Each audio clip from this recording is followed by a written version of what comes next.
Yo mga boss! Welcome sa Top Out Knockout. Sa video na to, pag-uusapan natin kung ano na ang mga nangyayari ngayong linggo sa mundo ng UFC. Kaya tara, simulan na natin to. Simulan natin ang ating usapan sa lumipas na UFC Fight Night Nashville ngayong dumaang linggo. Sa harap ng sold-out crowd ng Bridgestone Arena, 8 out of the 12 fights were finishes mga boss. Grabe, talagang exciting ang bawat laban sa event na yon. Bago natin pag-usapan ang main event, daanan muna natin si Walter Walker na meron ng 3 consecutive wins via heel hook submission. Siya ang kauna-unahang fighter sa UFC ang nakagawa nito. 1 heel hook away na lang siya para sa record ng most heel hook finishes in the UFC. Punta na tayo sa co-main event kung saan naglaban si Stephen Wonderboy Thompson at Gabriel Bonfim. Ang laban nila ay isang back and forth.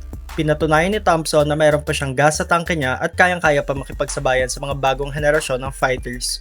Sa second round ng laban, bumitaw si Thompson ng isang leg kick na chinek ni Bonfim, kaya bumuka ang balat ng kanyang shin at agad bumuhos ng dugo.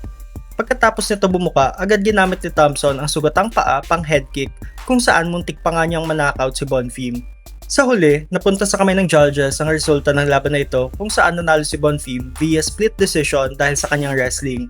Ngunit, hindi sang-ayon ng karamihan dahil mas marami ang tinapon ni Thompson na strikes at wala masyadong ginawa si Bonfim sa control time na meron siya. Puntahan naman natin ang main event kung saan nagtampo si Derrick Lewis, ang knockout king ng UFC at ang batang undefeated rising star na si Talison Teixeira. Grabe to mga boss, pinakita ni Lewis ang kanyang knockout power kung saan tinapos niya agad ang laban sa loob lamang ng 35 seconds. Itong knockout ay in-extend ng UFC knockout record na hawak ni Lewis. Marami ang kumestyon sa pagtigil ng laban na ito dahil daw mukhang masyadong maaga tinawag ng referee yung laban. Pero sa akin mga boss, okay naman yung stoppage dahil hinila ni Teixeira ang sarili niya gamit ang cage upang makatayo. Palagay ko as a referee, bawal mo naman itigil yung laban para magbigay ng warning, lalo na't kakagaling pa lang sa knockdown dahil magbibigay ito ng chance to recover sa kalaban. Punta tayo sa next issue kung saan ang co-main event ng UFC Abu Dhabi sa July 27 ay hindi na matutuloy.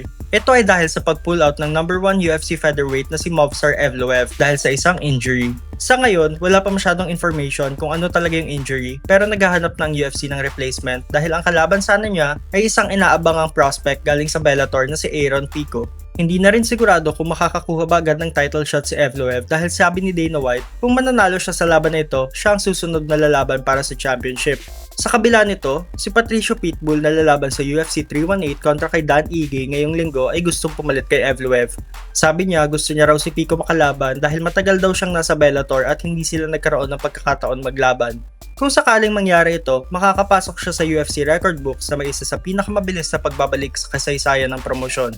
Ang huling issue nating pag-uusapan ay si Conor McGregor kung saan nag-send ng isang malaswang picture sa rapper at singer na si Azealia Banks. Sa dumaang birthday ni McGregor noong July 14, naglabas ng screenshot sa X o Twitter si Banks ng chat nila ni McGregor kung saan nag-send ng 2 nude selfies ang UFC star. Sinabi rin ni Banks na simula para 2016 ay nagsisenda na sila ng nudes ni McGregor. Sa lahat ng drama na nagawa nito sa buhay ni McGregor, mukhang hindi naman siya apektado at nagpo-post pa ngang nasa yate kasama ang kanyang mga anak. At dito nagtatapos ang ating weekly update. Grabe, kakasimula pa lang ng linggo ang dami na nang nangyari.